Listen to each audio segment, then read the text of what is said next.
Ayos na po yun. Ayos na yun. Ayos na po yun. Ayos na po sa amin yun. Oo. Nasilat ka na. Mr. Lopez, nung kayo po yung unang tinanong ni Congressman Boying Remulla, Balik na po kay Lopez. tinanong po kayo kung, yung kauna-unahan po na nagkita tayo, Mr. Lopez, tanong po niya sa inyo, kayo po ba'y 50% Pilipino o 50% na Amerikano? Ano na po yung naisagot nyo noon, Mr. Lopez? Hindi ko na po kasi masyadong matandaan. Hindi ko din maalala yung sagot ko. Hindi. Your Honor. May I go for the records? Yes, ang sagot. Ano po? Yes po. Sa makatwid, kalahati po Pilipino, kalahati naman Amerikano. Hindi, parang lamangan. Walang lamangan po, Mr. Lopez, di ba? Hindi po. Hindi po. Ano na po yung sagot nyo? I am 100% Filipino. Ano po? I am 100% Filipino. Ay, naku. 100% American lang po kayo. Pilipino. Paano po yung... sandali. Sandali. Mr. Lopez, ang sagot nyo, you were 100% Filipino and 100% American. Yun po ba? Hindi po. Ano po yung sagot nyo? The issue of dual citizenship is merely a technical issue. In terms of substance, in terms of allegiance, I am 100% Filipino po. Sa mga tuwid, wala po kayong allegiance sa American government. Wala po. Paano po? Paano po natin tatanggapin yon? Kayo po inapanganak sa Amerika. Lahat po ng abogado nyo, tagapagtanggol pong mga kasama namin dito na naglalayo magkaroon kayo ng prangkisa. Tinanong pa kayo, did you renounce your American citizenship? Pagkatanggi-tanggi pa ninyo, no. Pagkatapos sasabihin nyo sa amin na wala kayong allegiance sa American government. Baka gusto po ninyong reviewin muna yung tanong ninyo, Mr. Lopez, at naririnig po kayo ng American Embassy. Alright, Reaction TV Base nagbabalik po. Reaction. Napakaganda po ng pag-uusapan natin ngayon. Senator Congressman Rodante Marcoleta. Ha? Di ba natanggalan na ng prangkisa itong ABS-CBN, Senador? Congressman Rodante Marcoleta, tanong lang, di ba natanggalan na ng prangkisa itong ABS-CBN ba? Para yatang may gustong bumuhay sa matagal mo nang inilibing. Di po ba mga ka-reaksyon? Meron na naman po yatang gustong bumuhay sa prangkisa po ng ABS-CBN. Ito po mga ka-reaksyon, basahin po natin ha. Ayan po, yan po ay ipinasa ngayong araw na ito ha. Ayan matindi rin po itong si Representative Joey Sarte Salceda. Ito po ang sabi niya, granting the ABS-CBN Corporation, formerly ABS-CBN Broadcasting Corporation, a franchise to construct, install, operate, and maintain television and radio broadcasting station in the Philippines and for other purposes. Hoy, Representative Joey Salceda, magkano ang maganda ba ang kasunduan? Di po ba mga ka-reaksyon? Dito makikita po natin mga ka-reaksyon para yatang gusto na namang buhayin. Hindi, expected na natin yan na sooner bago matapos ang termino ni Bangag ay may babalik po ang prangkisa ng ABS-CBN. Inaasahan na po natin na ipaglalaban nila yan. At sa napakagandang sitwasyon po ng klima sa ngayon para sa ABS-CBN, malamang sa malamang, pag nawala na si Senator Congressman Rodante Marcoleta dyan sa Kongreso, baka makaporma na yung mga yan. Hindi po sila pumorma sa loob ng 3 taon kasi naririyan si Senator Congressman Rodante Marcoleta. Ngayon, alam nilang kakampanya na siya sa kanyang pagkasenador, para yatang may entrada na po ito pong ABS-CBN. Ito po, pakinggan po natin. Ito, the Securities and Exchange Commission and the Bureau of Internal Revenue during House deliberation on the ABS-CBN franchise in the previous Congress certified that the franchise guarantee did not violate ownership restrictions and did not have pending tax liabilities. The non-renewal of the franchise, however, cost some 11,000 direct job. Oy, Representative Joey Sarte Salceda, may kani-kanya ng trabaho yung mga yun. Kung hindi pa sila nagtatrabaho, magsimula noong nawalan ng prangkisa ang ABS-CBN, ay buhay pa kaya yung mga yan. Di ba? Wala na yan. Wala na sa ABS-CBN yan. Nasa GMA7 na. Hindi, joke lang po yun. Ito po, the non-renewal of the franchise cost some 11,000 direct job. This representation also argued that the information asymmetries that resulted from the loss of an information source cost thousands of new COVID-19 infection during the critical 2020 period. Oy, Representative Joey Salceda, may kokote ka ba? Dito lang sa Facebook tsaka sa YouTube, sapat na para yung information ma-disseminate. Diba? Wala na nga ganong nanonood sa mga bayarang media na yan. Di po ba mga reaction? Dito lang kayo sa Reaction TV page nanonood. Kasi mga bayarang media na yan, oy, Joey Salceda, makinig ka ha. Magkano ang kasunduan? Diba? Magkano ang kasunduan dun sa mga akap? Anyway, mga reaction, prior to the rejection of the franchise renewal, some 36% of Filipino derive their news and entertainment from the channel. Di ba nandyan naman ang daming mga channel? Bakit ABS-CBN lang yung magpo-provide ng 36%? Maganda na naman talaga ang kasunduan. Oy, Representative Joey Salceda, maya ka naman.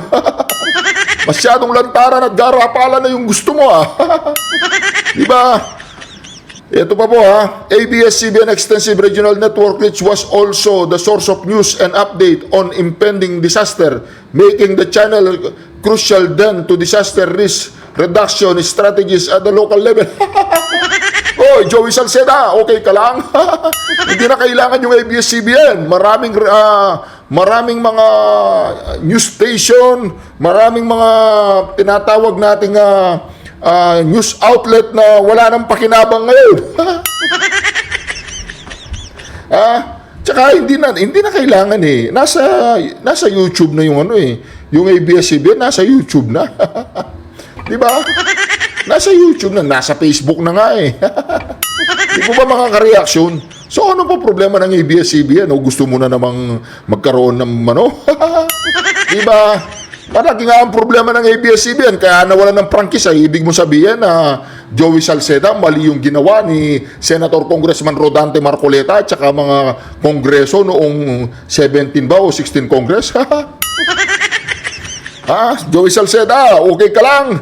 Given the merit of renewing the franchise as well as the clarification made by the government agencies over certain allegation against the grantee, this representation urges Congress to reconsider the non-renewal of the franchise by the previous Congress. In view of the foregoing, the approval of this bill is urgently sought. Joey Salceda, okay ka lang? Okay ka ba dyan? Gusto na naman. Kailangan ba natin ang ABS-CBN? Mag-comment nga kayo sa comment section. Di po ba mga ka-reaction? Wala namang problema. Ito, pakinggan po natin si Senator Congressman Rodante Marcoleta. Wala namang problema dyan Mga ka-reaction, pakinggan po natin Matapos tayo sa issue ng allegiance. Para siguro matapos tayo sa issue ng allegiance. Mawalang galang na po, Mr. Lopez. Pwede ba naming hilingin sa inyo na i-recite ninyo yung unang linya ng Panatang Makabayan?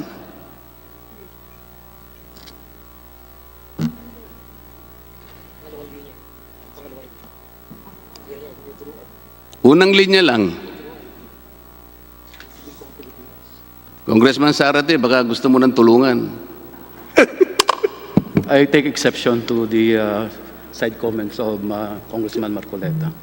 Baka lang gusto nyo pong tulungan. I have my own time. Iniibig ko ang Pilipinas. Salamat po. Mr. Speaker, I move to strike the statement of Mr. Marcoleta. COMSEC is directed to strike out the previous comment. Mr. Chair, may I the reason that the statement should be stricken from the record?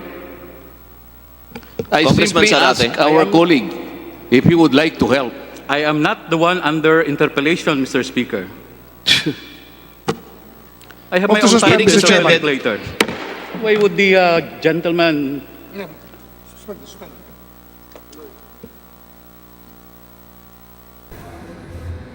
Di po ba mga ka-reaction? Doon pa lang nakita na po natin na talagang maroon na po makukulit. Nung panahon po ng pagdinig, marami na pong makukulit dyan sa Kongreso na hindi umubra po sa ating Senador Congressman Rodante Marcoleta. Bakit mo kailangan tanggalin yung sinabi ko? Anyway mga ka-reaction, ito po, pakinggan pa po natin ito mga ka-reaction. Dito po talagang maririnig na po natin ang dapat nating marinig. Ayan o, pakinggan po natin. Ay ang ating minamahal na Deputy Speaker, Congressman Rodante Marcoleta. Deputy Maraming Speaker salamat po, Marcoleta, Mr. you're Chair. now recognized. Salamat po, Mr. Chair. Mr. Lopez, Magandang hapon po, Kong Marcoleta. magandang hapon po at Nakikita po ninyo si Boying Remula sa tabi po ni Congressman Senador Rodante Marcoleta. Ayun o, si Boying Remula. Di ba, presidente pa kasi dyan si Pangulong Duterte. Kaya yung kanyang mga kilos ay talagang pro Duterte. Ayan o, di ba, katabi po niya o. salamat po at hanggang ngayon ay nabibigyan nyo kami ng pagkakataon. Masagot po ninyo ang ilang pang katanungan mula sa amin. Oo, yun, si Remula yun. Mr. Lopez, ang naiwan pong tanong ko sa inyo bago po ako kinapos ng oras ay yung tanong na Oy, Salceda, makinig ka, Salceda, huwag kang bubula ang bibig dyan. Gusto mo na namang ibalik yung prangkisa ng ABS-CBN, wala namang problema. Kaya lang, ayon sa batas, ay maraming nilabag ang ABS-CBN. Kaya tinanggalan ng prangkisa, ngayon gusto mo na namang buhayin. Oo, di ba? Maraming kasunduan sa baligid-ligid dyan, yung kasunduan na maganda.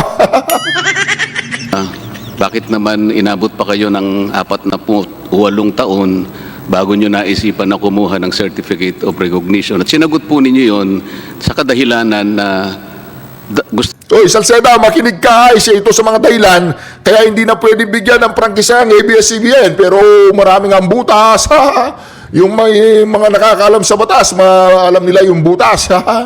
Anyway, mga karyaso, pakinggan po natin ito kung bakit natanggalan ng prangkisa po itong ABS-CBN na kung saan talagang ginisa ni Senator Congressman Rodante Marcoleta nung panahon po ng ating Pangulong Rodrigo Roa Duterte, na kung saan talagang marami pong paglabag sa batas ang natuklasan. Yung citizenship ng may-ari, yung pagbibigay ng marami pa po. Pera ang usapan. Ito po. ninyong makakuha ng Philippine passport. Hindi po ba, Mr. Lopez? Opo. Kasi po, Mr. Lopez, pagka nga naman kayo ay nakakuha ng Philippine passport, dagdag pong kaginhawaan yun eh. Halimbawa po, kung kayo naglalakbay, halimbawa galing kayo sa Europa, uuwi kayo ng Pilipinas, doon sa return ticket po ninyo, i-require po kayo nung tinatawag na ICAO. Ito po yung International Civil Aviation Organization. Yun. Magkakaroon pa po ng konting alingas-ngas yun kung wala kayong Philippine passport eh. Oo. Sa maraming paglalakbay ninyo na inamin ninyo, kailangan nyo talaga yung Philippine passport para maiwasan itong ganitong mga alingas-ngas. Tama po ba yun, Mr. Lopez? Yun. Hindi ko po alam. I am not aware of the ICA. Isa pa po dahil sa Amerikano kayo, Mr. Lopez. Pangkaraniwan po kasi pag mga Amerikano pupunta sa ating bansa, Bawal kasi po yung Amerikano na may pagmamayari yung isang news outlet, yung foreigners. Oh. Dito napatunayan po si paring anong pangalan yan? Yung si Lopez, Amerikano. O di ba siya yung may-ari, Amerikano siya, bawal sa saligang batas yan, ha? Salceda, di ba lawyer ka ba? O di ba alam mo yung batas? O ano na naman tong inihirit-hirit mo, Salceda? Manahimik ka na, boy, mapapahiya ka lang. hindi po kayo nangangailangan ng visa, hindi po kagaya ng mga Pilipino, talagang sakripisyo po para mabigyan ng visa. Kayo po bilang Amerikano, pangkaraniwan po wala kayong visa eh. Kaya lang, inamin nyo nung nakaraang pagtatanong, meron kayong nakukuhang balikbayan visa. Tama po ba yun, Mr. Lopez? Hindi balikbayan visa, but balikbayan stamp on your passport. Ano po yan, Mr. Lopez? Hindi po balikbayan visa, it is a balikbayan stamp. Balikbayan yung stamp nila sa immigration. So, ini-stamp po. Ano po yung pananatili po nyo sa bansa pag umuwi kayo? Ilang araw po, ilang buwan ang nakatakda kapag ka po kayo minarkahan ng balikbayan stamp? Ilan po ang binibigay na araw o buwan kaya? Nakikita niyo po si ano dyan, yung nasa tagiliran po ni Senator Congressman Rodante Marcoleta. Oh, Sir Boying Remula yan. Diyan hindi pa siya masyadong makapangyarihan. Ngayon, masyado na makapangyarihan yung mga Remula. Oh, di ba? Na ano sila, na posisyon sila dahil kay Ngagba.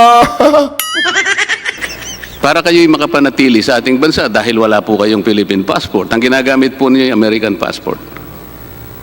The rules of immigration has changed. I have both my Philippine passport and American passport when I go through immigration now. Mr. Lopez, nung wala pa po kayong American passport, Philippine passport, ang ginagamit nyo yung American passport. So pag uwi ninyo, tatatakan po yung American passport ninyo ng balikbayan stamp. Ilan pong araw o buwan kaya ang binibigay sa inyo? I don't recall, Your Honor. Pwede po ba kayong gumamit ng parang mic kasi Dito po na pag-aalata po yung... Oy, Salceda, makinig ka. Dito na pag-aalata po yung may-ari ng ABS-CBN, si Lopez, ay mayroong mga hocus-pocus sa kanya citizenship sa pag-i-stay at pag-alis niya sa Pilipinas.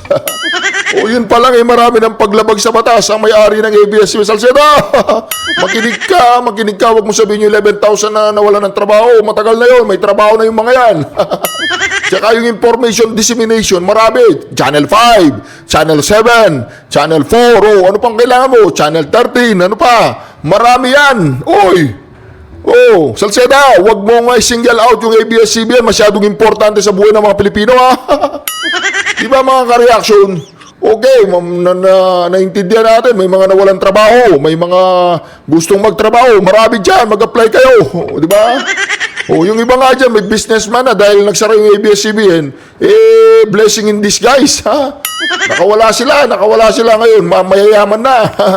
Kung hindi nagsara yung ABS-CBN, baka nandyan pa rin sila.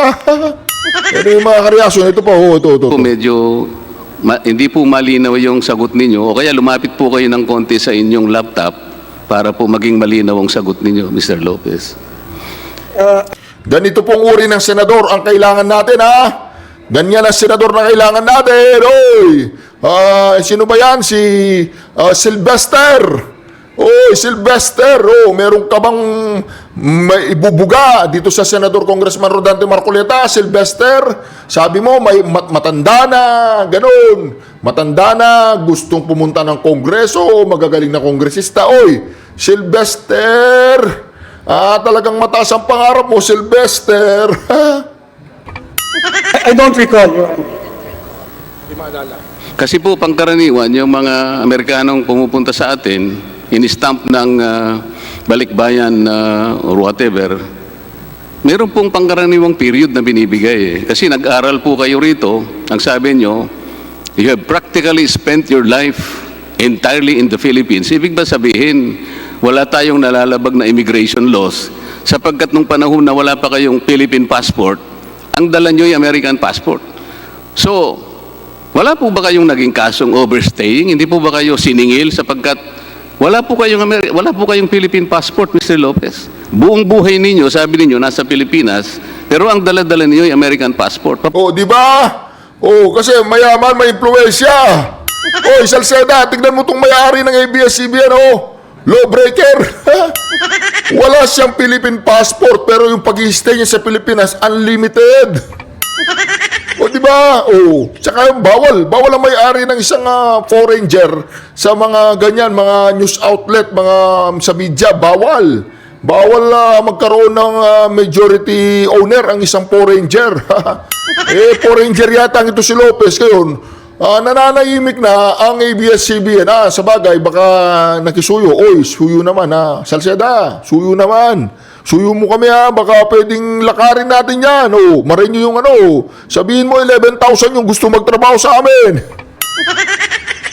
Galing mo, Salceda. Paano po nangyari yun?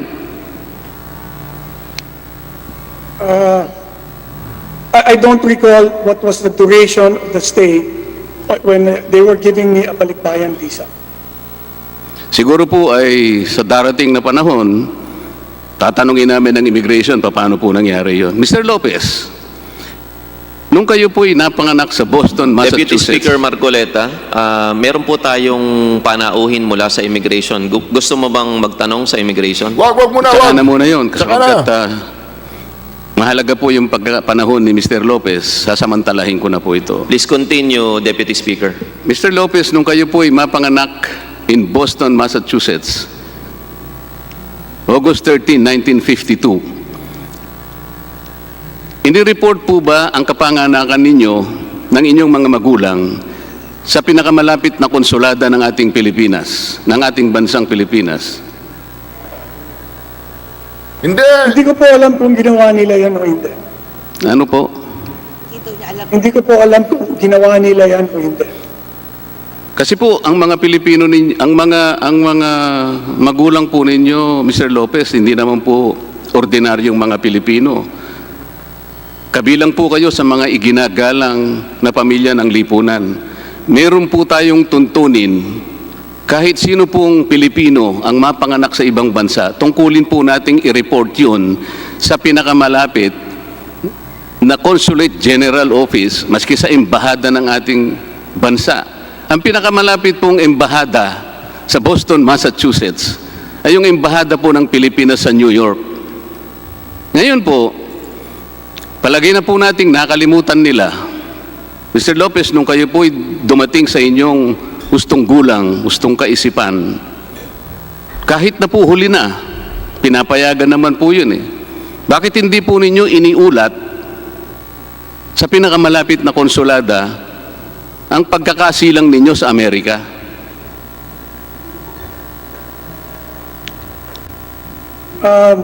Your Honor, are you talking about me after I turned 21?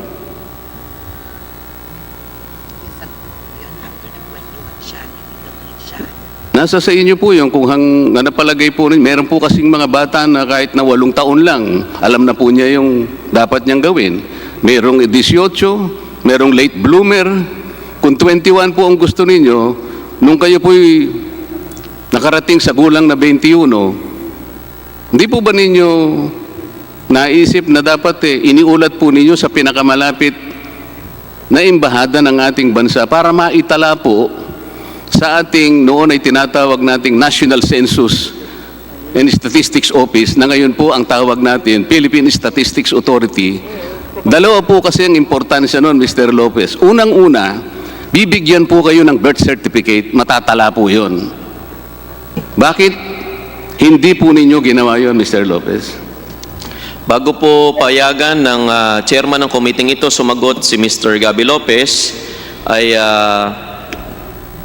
papalalahanan lang po si Deputy Speaker Rodante Marcoleta na naubos na po yung iyong 5 minuto at ang susunod po na magtatanong pagkatapos po ninyo ay ang ating Vice Chairman ng Legislative Franchise na si Congressman Tony Pet Albano. Bilis naman. At maaari po bang bago sumagot si Mr. Gabby Lopez ay matanong muna natin si Mr. Tony Pet Albano kung siya ay willing na ibigay ang kanyang oras kay Deputy Speaker Rodante Marcoleta. Bigay mo. Vice Chairman Albano.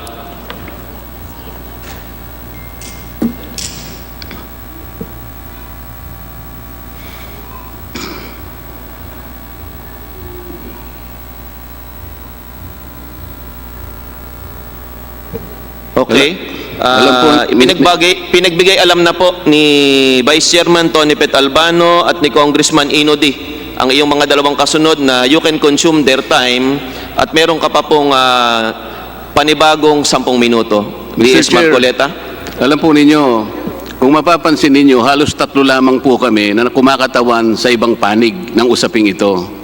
Napakarami po ng mga authors ng bill para bigyan ng prangkisa ang ABS-CBN. Kung sila po ay merong 3 minuto bawat isa, kahit na yung bill 5 authors lang, 45 minutes po yun eh. Tatatlo lamang po kami. Hindi ba nyo kami bibigyan ng sapat na panahon naman? Total naman ito para sa kapakanan ng ABS-CBN. Malinawan ng ating mamamayan, Mr. Chair. Kasi po, kung puputol-putulin natin ito, ewan ko po, baka hindi na masakyan ng mga taong gustong maunawaan lahat ito. Lalong-lalo na po yung mga kababayan natin, Mr. Chair. Deputy Speaker Rodante Marcoleta, ulitin ko po, ibinigay na po sa iyo yung panibagong 10 minuto ni Congressman Tony Pet Albano at ni Congressman Inudi. You may continue without any interruptions, Deputy Speaker Marcoleta. Salamat po. Mr. Lopez, ang naiwan ko pong tanong sa inyo, una, Noon pa pala talagang ginigipit na po itong si Senator Congressman Rodante Marcoleta. Noong pang panahon ng Pangulong Duterte, pag siya nagsasalita na, kahit siya nasa majority block, talagang siguro sa sobrang talino niya, hindi sila makasabay. Hindi po makasabay itong mga malupitang mga kongresistang mainang klase. Anyway, ito pakinggan po natin mga kareaksyon. Huwag walang kukurap. bakit hindi po nagawang i-report ng inyong mga magulang? Meron po tayong tinatawag na form dyan eh. Ito po yung Philippine Report of Birth. Na yan po ay regulasyon ng ating pamahalaan. Saan man kayong panig ng mundo na panganak, kailangan po ninyong i-report yon sapagkat kung gusto po ninyong kayo matala bilang isang Pilipino. Ngayon, nung kayo'y nasa ustong gulang na, hindi rin po ninyo inireport sa ating tanggapan sa ibang bansa. Bakit po? Your Honor, I would like to direct Hindi ko marinig yung ano eh. Ayo Bautista, my lawyer, to respond to this particular question. Mr. Gabby Lopez, maaari po ba kayong lumapit sa inyong monitor kasi hindi po kayo masyadong maintindihan. Maraming salamat po, Mr. Gabby Lopez. How is this? Is this better? Opo, mas malakas po. Your Honor, I would like to direct my counsel to respond to this particular question from Kong. Hindi po masasagot po ng counsel ninyo yan, Mr. Lopez. Ipagpaumanhin po ninyo. Sapagkat ang tanong ko, kayo lang po pwedeng sumagot. Hindi po niya malalaman ang nasa isip ninyo at lalong hindi niya marirecall sapagkat nung nandun kayo sa Amerika, hindi naman po niyo siguro kasama yung abogado ninyo eh. Kayo po ang pwedeng sumagot lamang dyan. Ipagpaumanhin na po ninyo. I understand, Kong Marcoleta, it's just a point of order that, I want to clarify that only a lawyer can give his legal opinion. Mr. That's Gabby correct, Lopez, ulitin po namin sa inyo, ang inyo pong counsel, legal counsel ay pwedeng sumagot on part of ABS-CBN. Yun nga lang po, Mr. Gabby Lopez, ang katanungan po ni Deputy Speaker Marcoleta ay patungkol po sa inyong personal na buhay. At tungkol po sa personal ninyong buhay, kung hindi po ang magulang mo ang sasagot, Mr. Gabby Lopez, ikaw na po siguro ang pinakamakakaalam kung ano po yung nangyari sa iyong personal na buhay. At sa pagkakataon pong ito, Deputy Speaker Marcoleta still have the floor. Siya po ang magsasabi kung sino po ang gusto niyan tanungin at sino po ang gusto niyan sumagot. Maraming salamat po.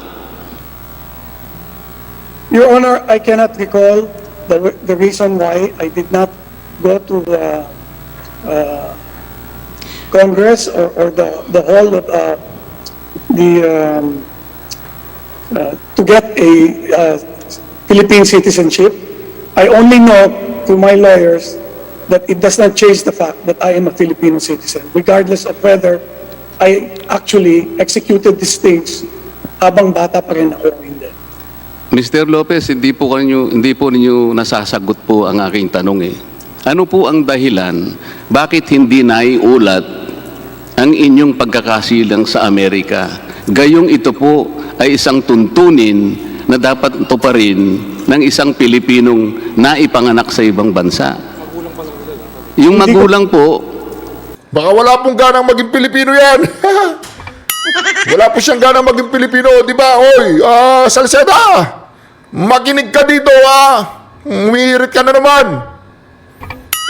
maring nakalimutan. Pwede natin silang pagpasensyahan. Eh kayo po, nakalimutan din po ba ninyo? Well, apparently I did, Your Honor, because I did not do it.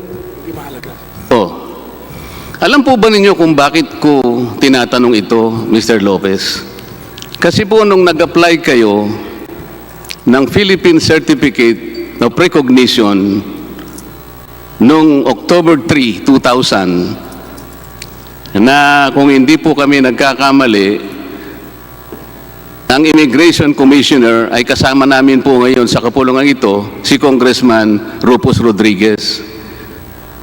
Kasi po, ipag mawalang galang na po, kung ako po kasi ang commissioner ng immigration ng panahon na yon na kayo nag-apply, ang una ko pong kukunin sa inyo ay yung birth certificate ninyo. Wala pong katumbas na halaga yun, Mr. Lopez. A birth certificate is conclusive upon all your claims to citizenship. Wala na pong iba. Ang problema po, ni-require po ba kayo ng Bureau of Immigration nung panahon na yon na mag-submit kayo ng birth certificate? Authenticated by the National Census and Statistics Office na kung tawagin ngayon ay Philippine Statistics Authority. Hindi po kayo ni-require ng gano'n eh. Ni-require po ba kayo na mag-submit kayo ng dokumento na nagpapatunay na nung kayo'y napanganak, ang pagkamamamayan o citizenship ng inyong ama ay Pilipino pa rin? It could happen, Mr. Lopez, that at the time of your birth, pwede namang mangyari na kahit Pilipino pa ang ama ninyo, anong malay natin, several years prior to your birth in 1952, maaring nagpalit kasi ng citizenship ang inyong ama. Kasi po, may balita naman na totoo. Kayo na rin po ang nagbalita sa ANC, nabasa ko lang ito eh. Na in 1947, ang ama po ninyo ay nag-aral sa isang military school sa Virginia. Hindi ko naman po sinabing ni-renounce niya yung kanyang Philippine citizenship. Maaari lamang po. So, hindi po kayo ni-require ng Bureau of Immigration na nagsubmit man lang kahit na yung passport po ng ama ninyo na noong 1952 talagang Pilipino pa siya. Nagsubmit po kayo ng passport ng inyong ina. Pero yung passport niya po, 1998 na. 46 years after you were born. Mr. Chair, binasa ko po yung lahat ng mga immigration papers na isnabmit nila dito sa atin, kahit na napakalabo po. Halos mabulag na po ako pero pinag-aralan kong mabuti. Wala na isang man po, Mr. Chair, na inauthenticate po ng Philippine Statistics Authority o ng civil registrar ng ating bansa, lahat ng kanilang isinabmit na dokumento. Napakadali pong nakakuha ng Certificate of Recognition sa pamamagitan lang po ng mga Xerox copies na isinabmit ninyo. Ganun po ba ang pagkuha ng Certificate of Recognition?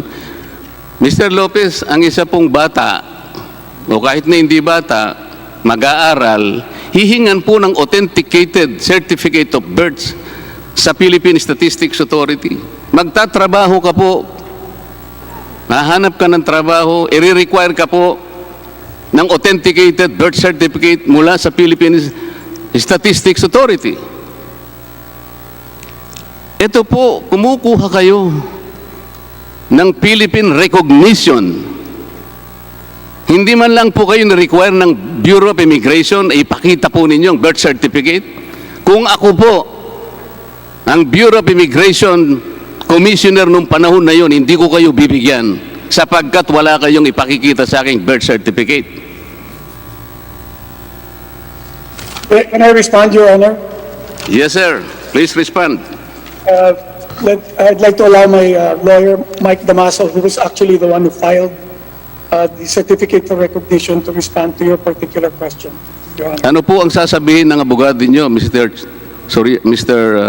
Gabi Lopez? Pwede po bang malaman kung anong sasabihin niya? He will answer your question po, Your Honor. Sige nga po. Oh,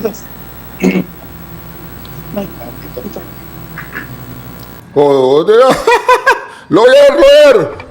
Call a friend, lawyer! Copy!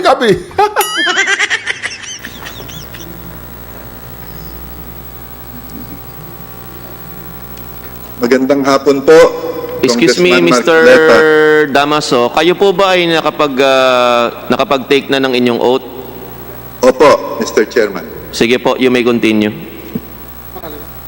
Tungkol po dun sa birth certificate na hindi o na isubmit sa application for recognition ni Mr. Lopez, ang rason po niyan ay ang recognition ay procedure para dun ho sa mga walang birth certificate. Dahil kung merong birth certificate ho si Mr. Lopez, hindi na ho kakailanganin ang recognition at yun lang ho ang isasubmit niya sa Foreign Affairs at mabibigyan na ho siya ng passport. Ang rason ho kaya nga hindi makakuha ng passport ay dahil ho walang birth certificate at hindi na rehistro yung kanyang pagkapanganak sa Massachusetts. Kaya nga itong procedure na ginagawa ng Bureau of Immigration para doon sa sitwasyon po na walang mga birth certificate na natural born Filipino dahil sa Amerika sila pinanganak. So, yan ho ang rason kaya nga kumuha ho ng recognition dito sa Pilipinas. So di inaamin po ninyo, attorney, na talagang wala siyang birth certificate, hindi po ba? Hindi ho narehistro sa Amerika dahil po nakaligtaan lang ng mga magulang. Oo na nga po. walang, Oo nga po, hindi ganito lang. nakapunta Simple sa- lang po ito. Simple lang po ito. Meron po siyang birth certificate, pero inisyu po ng gobyerno ng Amerika. Tama Nakaligtaan po na mag-submit ng Philippine birth report, kaya wala pong na-issue sa kanyang birth certificate ang Pilipinas. Tama po? Tama po yan. Oo. Tama. Yun po yung tinatanong ko sa kanya kanina. Nung kayo po'y mag-apply, kayo po ba yung tumulong sa kanya? Opo. Nung kayo po'y mag-apply ng Certificate of Recognition, ang binigay po ninyong mga dokumento, tinitingnan ko po, ni isa ay wala pong authentication mula sa ating tinatawag ngayon Philippine Statistics Authority. Ni wala pong pinakita ng panahon na may panganak po si Mr. Gabby Lopez, ang kanyang ama ay Pilipino pa nung panahon na yun. Dapat po kasi, meron yun. Paano po pagbabasihan ang pagbibigay po sa kanya ng Certificate of Recognition dahil wala nga po siyang birth certificate kung hindi po ibibigay ang mga dokumento na sertipikado, authenticated ng Philippine Statistics Authority. Yun lamang po ang mapagbabasihan natin.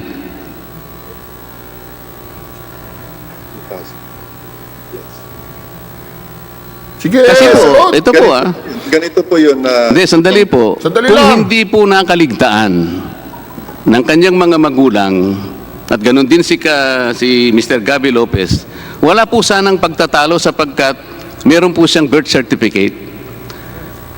The most laudable conclusion po dito, attorney, parang yung mga magulang ni Mr. Gabby Lopez at saka siya, mukhang ayaw naman nilang magpa-recognize bilang isang Pilipino. Sapagkat hindi nila inireport. Yun. Hindi po kasi kapani-paniwala, attorney, panganay po kasi si Mr. Gabby Lopez.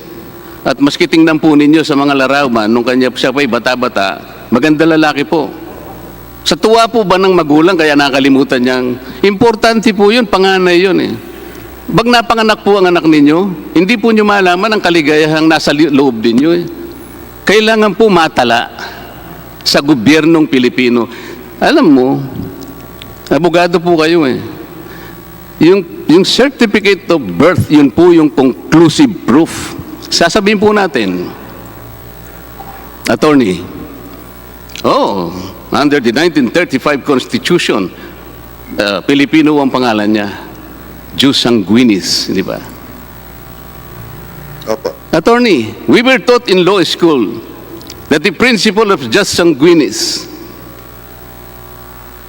is a legal fiction, technically speaking. Tama po ba? Opo. Tama. Patutunayan mo po yon sa mga authenticated, certified, reliable documents na kinuha ninyo sa Philippine Statistics Authority para po mabigyan kayo ng substitute for a birth certificate. Tingnan po ninyo, yung binigay ninyo certificate, mga dokumento sa amin. Ni isa, attorney, wala pong certified, wala pong authentication. Paano po kayo nagkaroon ng certificate of recognition? Kayo na po ang sasagot sa taong bayan. Tutuloy na lang po ako sa ibang mga tanong. Mas importante po ito. Salamat po, attorney. Salamat po. Isang paliwanag lang po. Wala. Pwede, Wala nga Hindi eh. po. Ayos na po yun. Ayos na yun. Ayos na po yun. Ayos na po sa amin yun. Oo. Nasilat ka na.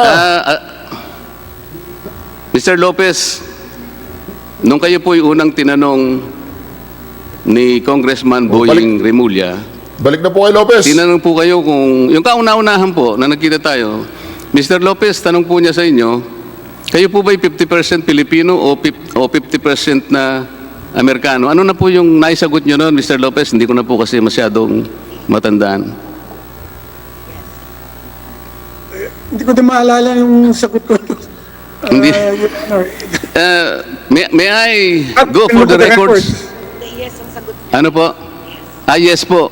Sa makatwid, kalahati po Pilipino, kalahati naman Amerikano. Hindi, parang lamangan. Walang lamangan po, Mr. Lopez, di ba? Hindi po, hindi po. Ano na po yung sagot nyo? I am 100% Filipino. Ano po? I am 100% Filipino. Ay, naku. 100% American lang po kayo. Pilipino. Paano po yung... sandali. Sandali. Mr. Lopez, ang sagot nyo, you are 100% Filipino and 100% American. Yun po ba?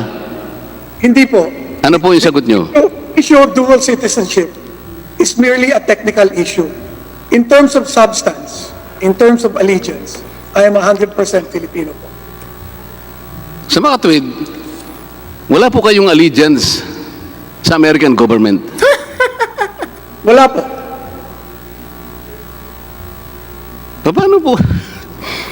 Paano po natin tatanggapin yon? Kayo po inapanganak sa Amerika. Lahat po ng abogado nyo, tagapagtanggol pong mga kasama namin dito na naglalayo magkaroon kayo ng prangkisa.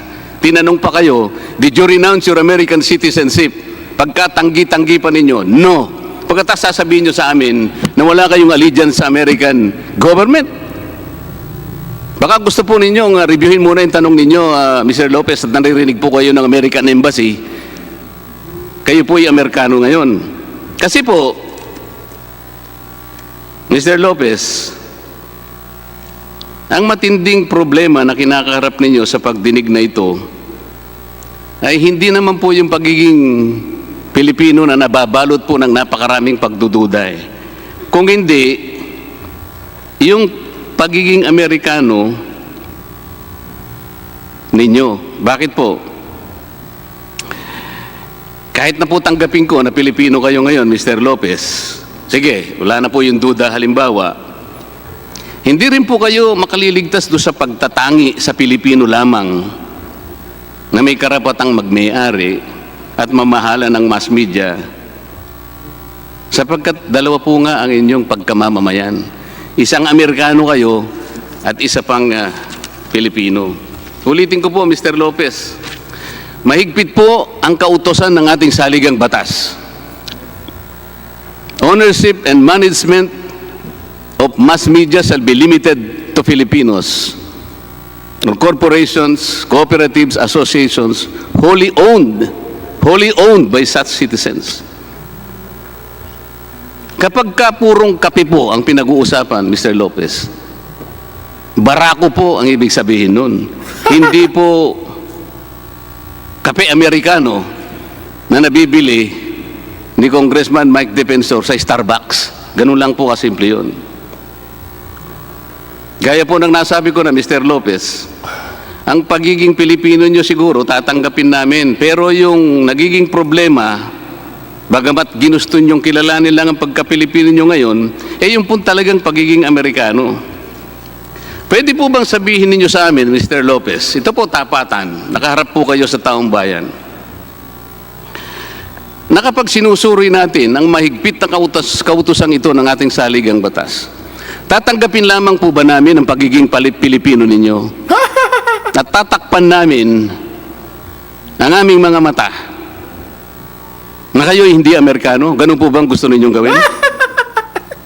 Alam niyo po, I am already 68 years old po. My record over the last 35 years is in the public records. You don't have to make a judgment without evaluating the evidence po. So if you look at that judgment, I stand by the record that I have put together in the last 35 years as chairman of ABS-CBN po. It is very clear that my actions have been. There is no question that there's a conflict of interest between my being a Filipino and being an American. Time and again, I have shown that my actions always favor the Filipino.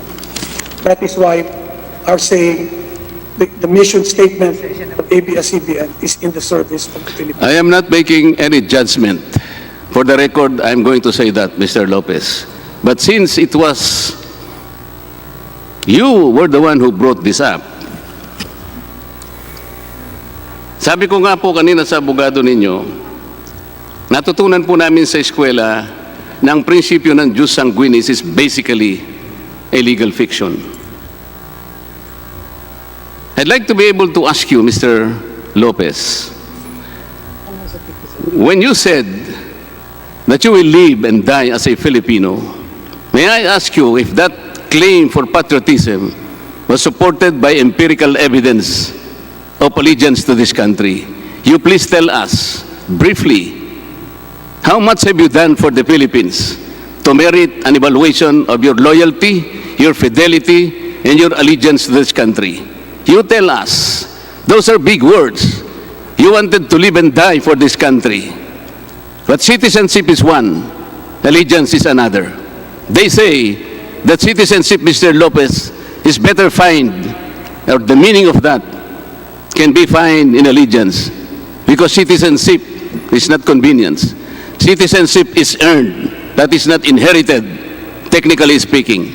You tell us now, Mr. Lopez, how much have you done so that we can sufficiently assert or even assess your allegiance to this country? It is your time, Mr. Lopez. Please tell us. I agree, Your Honor, that citizenship should not be inherited. It should be earned. Siguro po gumamit na po kayo na, hindi ko po talaga kayo, I'm sorry Mr. Lopez, hindi ko po marinig talaga ang inyong, wala po ba kayong, attorney, bigyan mo naman siya ng mic.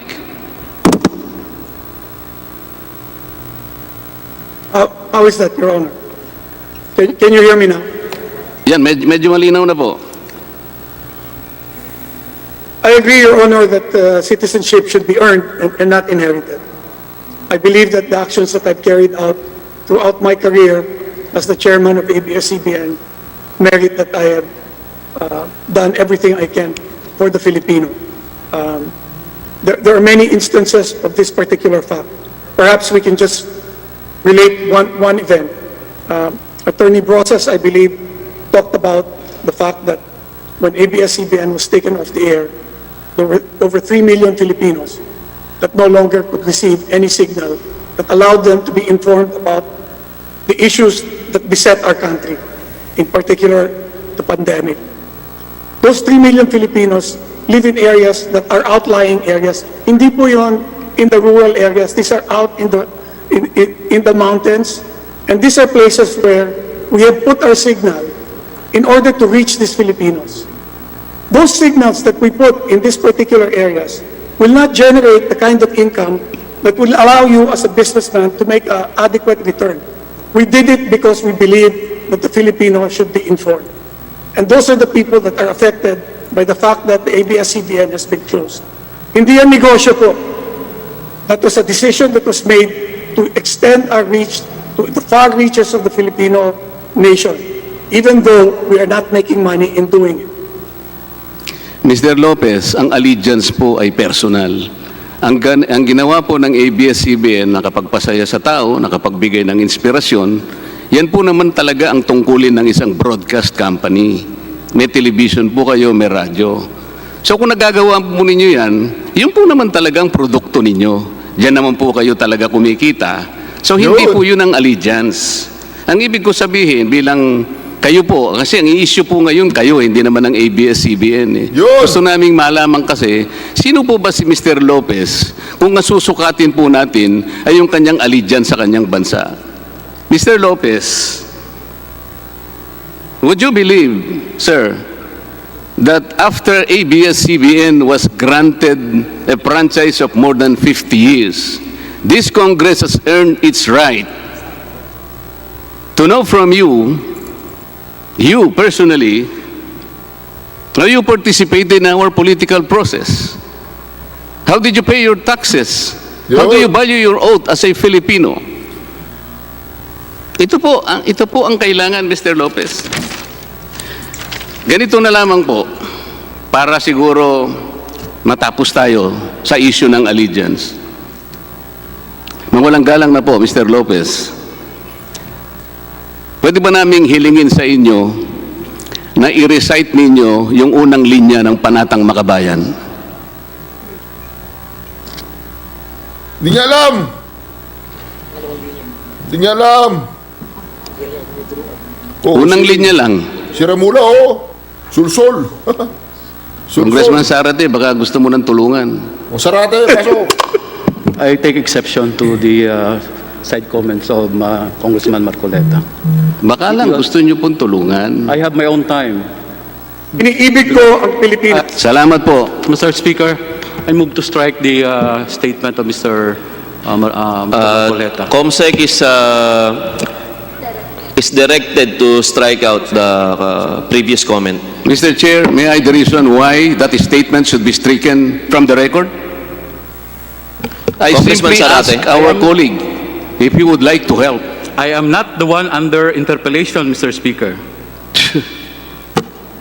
I have my own time, Hearing Mr. suspended. Legislator. Why would the gentleman... Sarate, Sarate. O Sarate, sarado na natin. Anyway, mga kareaksyon, oh, narinig mo yun. Salcedo. O Salceda. O Joey Boy. Narinig mo yun? O, ba't gusto mong ano na naman ngayon yan? Ibuksan na naman ng panibagong gastos na naman yan ng taong bayan.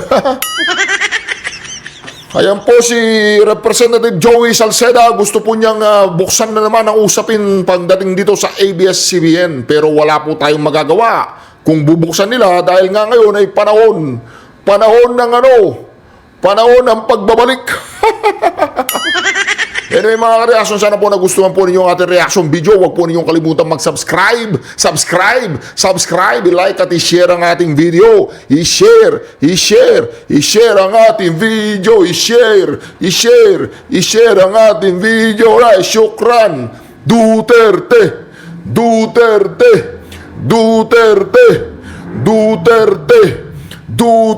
yun.